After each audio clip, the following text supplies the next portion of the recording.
What's going on, my broskiis? My name is Toadskii, back again here to bring you guys yet another One Piece Treasure Cruise video, and today we're here to take on the Garp challenges, all the 10-star difficulty ones. We have Whitebeard, Enel, and the Navy challenge, and today we are going to be going ahead and using the brand new Sugo Fest exclusive Ace versus Akainu unit.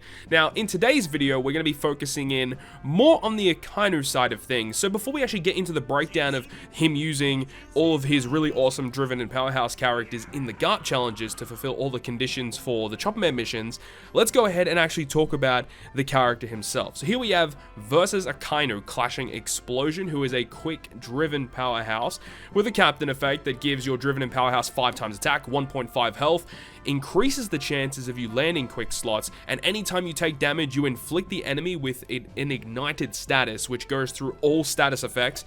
And that ignited status means that whatever value the enemy's attack power is, it is multiplied by 100 and dealt as damage at the end of each turn whilst that debuff is applied to them. This ignition effect that Ace and Akainu both have is extremely strong, and you're going to be seeing in this video how you can showcase that and how you can use it to your advantage. His special ability is also very strong, 400 times his attack in tightless damage to a single enemy. Good that he does damage. You can apply certain supports with that, which is great. He also will change all slots including block into quick, and then boost driven and powerhouse characters orbs by 2.5 for 2 turns, and gives you also a chain lock for 2 turns. And the chain lock that he gives depends on how many quick slots you've consumed, so it ranges from 3 times all the way to 3.5 times. A ridiculously powerful special ability to make your driven and powerhouse characters do so much damage. And then of course we can't go past his versus effect, which has the condition of needing to consume 12 strength, dex, or quick slots. But when you activate it, it will go ahead and ignite the enemy for 4 turns. However, the ignition status from his versus effect does not go through immunity buffs, only his captain effect does.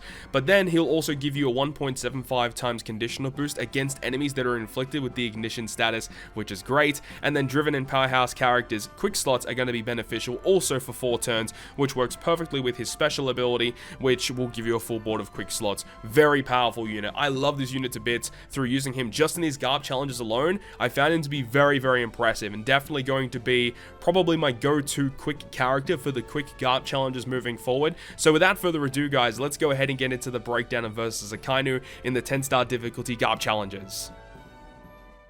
So let's go ahead and jump into these Garp challenges, first of which is going to be versus Whitebeard. So, of course, with Ace versus Akainu, you have to use them a little bit differently in these Garp challenges, in the fact that not only do you have to build for those colors for the condition of the actual challenge itself, but remember, with Ace versus Akainu, they are class-based captains, so having to not only fulfill their condition for their class, well, not really fulfill their condition, but bring characters that are actually going to be boosted, that characters that are either driven, powerhouse, but they also have to be quick units as well. So you have to find that middle ground of characters that will suit the debuffs and the buffs that you will require in order to get through the content. Luckily, Ace versus Akainu, or specifically versus Akainu, is really strong by himself, and you'll be seeing throughout this video how powerful that, anytime you take damage, the enemy gets inflicted with that burn debuff or the ignition status, and the amount of damage that gets inflicted to them is pretty crazy. Now, you won't see it in this video particularly, but the V2 Kaido that you also see as a sub on this team is a great accompaniment with this Akainu character. Even if you don't own the Akainu yourself, you can go ahead and use your own Kaido as a captain with a friend Akainu, and that combination is already really good, because something that a lot of people don't know is that the effective Kaido, which inflicts the enemy with increased damage taken, actually doubles the amount of damage that they receive from the ignition status, which is absolutely nuts. So if their ignition status gives them like 500,000 damage, it does get doubled to 1,000,000 damage, and obviously that can scale up even further, right? Which is pretty insane to think about. But either way, just with this team in particular, of course, the thing that we need to get rid of is the defensive effects of Jozu on stage 5. So that's why we have Daifuku here, who is he's a driven powerhouse unit, I think, actually. And obviously being a quick unit with a double special activation to remove increased defense and rainbow shield % damage reduction. And the really good thing about Ace versus Akainu, again specifically talking about Akainu here, is that he has the effect when he launches his special to give you 2 turns of a slot boost and 2 turns of a chain lock, which means that we can apply his special here against Jozu, and then it means that we have 1 turn left of our chain lock. So the preemptive attack of the Marco and Jozu stage, which typically gives you a bad chain lock, will not get applied to our team. because we already have a chain lock during their preemptive attack. Unfortunately, it's not a 3-turn chain lock, so we don't keep it during the attacking turn versus Jozu and versus Vista and Marco. But despite that, it's still awesome that you can use it to get around that, and then we can have this Moria, which removes paralysis and attack down. Sober Mask is just kind of there, you know, he's definitely a replaceable unit, but it's really nice to have this Ace versus Akainu unit, and I mean, the effect of their versus effect, dude, is so good, because you just apply the ignition status, and anytime the enemy does not have a full immunity buff, being able to apply that is ridiculous. You just get a conditional boost for free, and then with Akainu's versus effect specifically, he makes your quick slots count as beneficial for 4 turns, and you gotta remember that the thing about these versus effect is that they cannot be removed by the enemy. So the red Haki effect or the remove beneficial effects, they can't remove versus effect buffs. So the fact that the Akainu's you know, beneficial effect and the conditional boost lasts for 4 turns is pretty crazy, because you can technically get multiple different turns of his conditional boost because of the way that it's structured, and also have multiple turns of those quick slots being beneficial to your team, which is ridiculously powerful. I'll leave you guys with the rest of this clip so you can see how much damage we do on this final stage, and we'll pick things up in the Enel Garp challenge.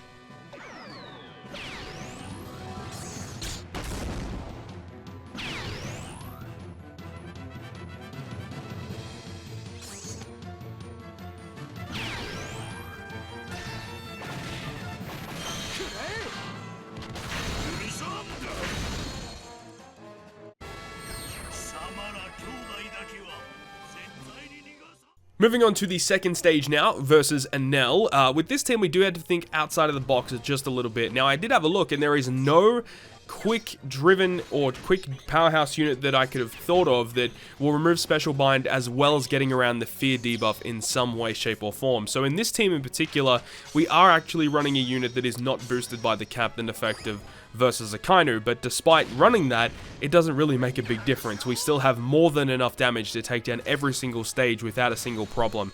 Now, the Cavendish and Barto unit is actually really good here, man. Like, the switch effect guaranteeing them a 1.5 orb boost every stage, plus any stage that you do need to tank damage, you can use their switch effect to just reduce it a little bit, and plus, by reducing that damage, the enemy hits you, you inflict them with ignition, and then you can go off from there, which is very nice. Sober Mask also is pretty replaceable, like, not really required. Luffy on this team was mainly just because I needed a character that would remove the bind on stage 2, and the only real reason that Luffy was even brought, really, I mean, again, you know, it actually looked at it, like, the list of quick driven powerhouse units, there's not a lot of those units that have a support that just remove bind, unfortunately, and you know, I didn't really want to run the risk of being binded and having to deal with that. Technically, you could just tank the bind and then let the burn or the ignition status just apply to the enemy side of the field and let the ignition just kill them. That could have actually worked as well, but you will see as well with this team is that we have a bunch of like really powerful supports that give us like all these buffs, but like looking at it, you actually don't need them at all. Like, just the specials that we already have on this team with Luffy, Sober Mask, Barto Cavendish, you just legit do not need the support effects that you'll be seeing in this video today. Aside from Rayleigh, of course, which is kind of useful to get rid of those debuffs that get applied on stage 2. The Wiper stage is pretty easy. The stage after this as well, where it has Shura, and I can't remember that character's name, the Psy character that has the threshold shield on himself for the character in the bottom right-hand corner.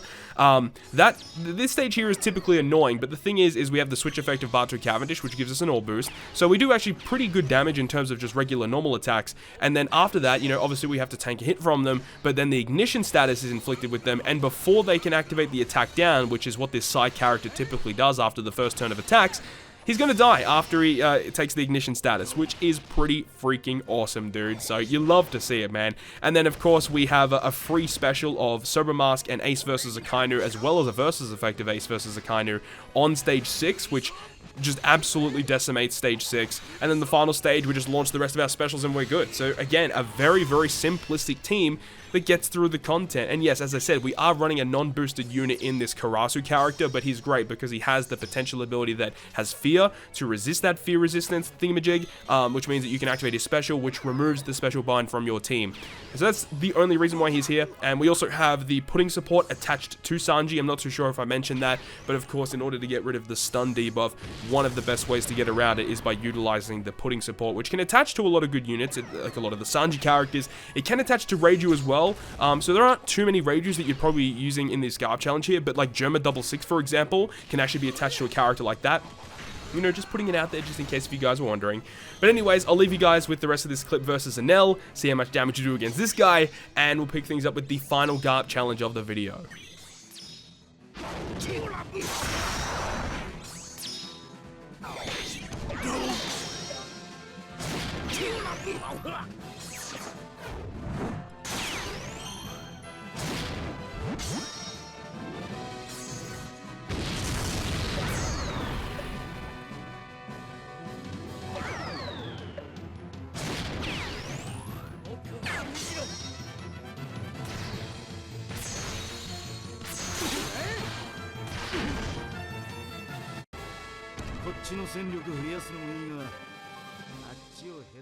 The final Garp challenge is going to be versus the Navy. Now, we're actually using a character which I have not used in a really long time. Well, actually, a lot of characters on this team I haven't used in a long while. We're using the Kizuna Rare Recruit Sanji and Pudding. And no, this is not Legend Sanji Pudding. This is the old school, like, Kizuna Limited Rare Recruit Sanji and Pudding. And because in the Sanji form, they are a powerhouse character, and they have a special ability that gives our Strength X quick characters a color affinity boost, and they go ahead and remove 5 turns of Threshold. And their cooldown's actually relatively low at a 12-turn cooldown, so an actual perfect unit to use here on stage 3 or on Kobe Helmeppo to get rid of that threshold, as well as on the revive stage of stage 7 to remove the threshold, then also giving us color affinity to give us enhanced damage output is super great. Now we are also running another really cool unit that I haven't used in a while, which is going to be 6+ V2 Whitebeard, this quick Whitebeard character, who's pretty interesting because he has a special ability that removes burn, which is also going to be useful for the final stage.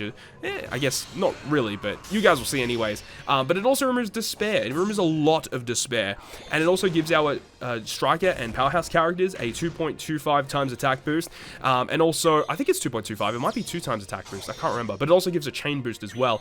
But the thing is because of this stage, we want to deal with the despair. Now the bind does kind of suck because we can't attack with all of our units, but despite that it's fine because we're going to be activating the special of Whitebeard. It gets rid of the despair, it gives us an attack boost because we won't have a lot of good slots here, as you can see.